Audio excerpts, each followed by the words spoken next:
poursuivre ses affaires dans aucune autre cour. Est-ce qu'on peut définitivement finir avec ça? Est-ce que ce n'est finalement pas la même justice lorsque vous déclarez le bilan de 2016, par exemple, qui ne s'est pas autosaisi, parlons du parquet de la République, dont vous décriez aujourd'hui le fonctionnement de cette même justice, qui vous a permis d'avoir ce document qui vous rend blanchi de cette situation? Je dis, sur la question de l'état de droit, ouais. La justice doit être indépendante. D'accord. Sur la question que vous avez évoquée, la justice a été manipulée et utilisée. Et je dis plus jamais ça dans un état de droit. C'est ce que je dis.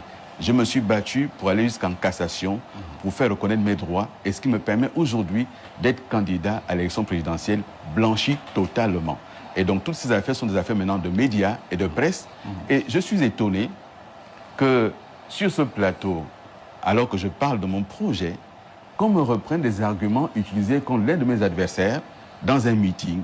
Je trouve ça curieux et c'est assez bas dans l'expression de l'affaire publique. Lorsqu'on est candidat à l'élection présidentielle, on a un projet à proposer. Et moi, je suis venu vous proposer un projet et nous sommes là, en toute liberté. Lariska, continuez. Et ce projet, pardonnez-moi, on va boucler la partie. Pardonnez-moi, M. Tchibinda. Et ce projet que je porte est un projet de rupture.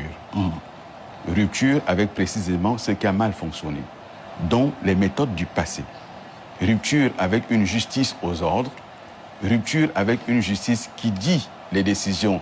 Lorsqu'on l'appelle au téléphone, il faut rompre avec tout cela.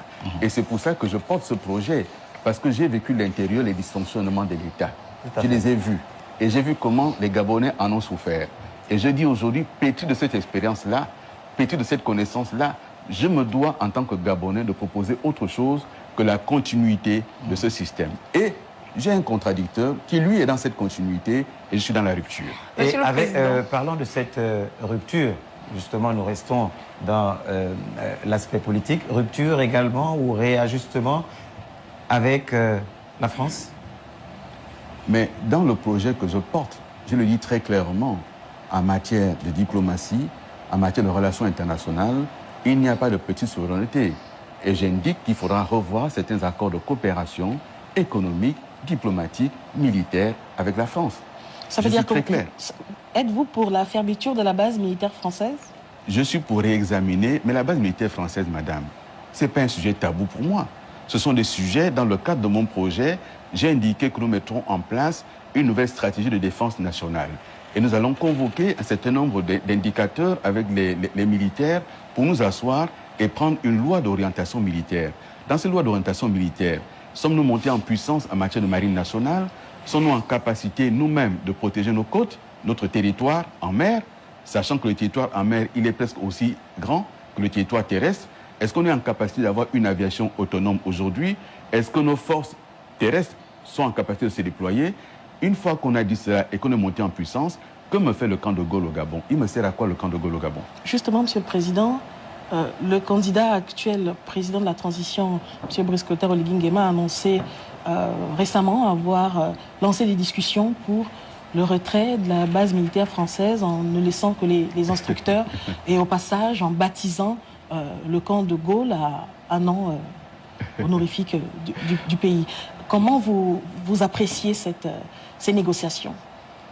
Emmanuel Macron a nommé un envoyé spécial, Jean-Marie Bockel, qui a été ministre français et qui a la particularité d'avoir perdu son fils dans une intervention au Sahel.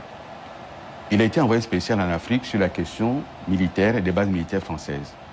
Le Gabon et un autre pays africain font partie des seuls pays qui n'ont pas demandé aux Français de partir.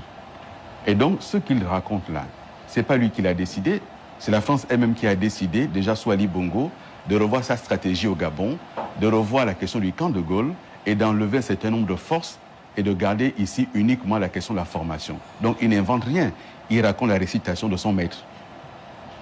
Monsieur le Président, fin de la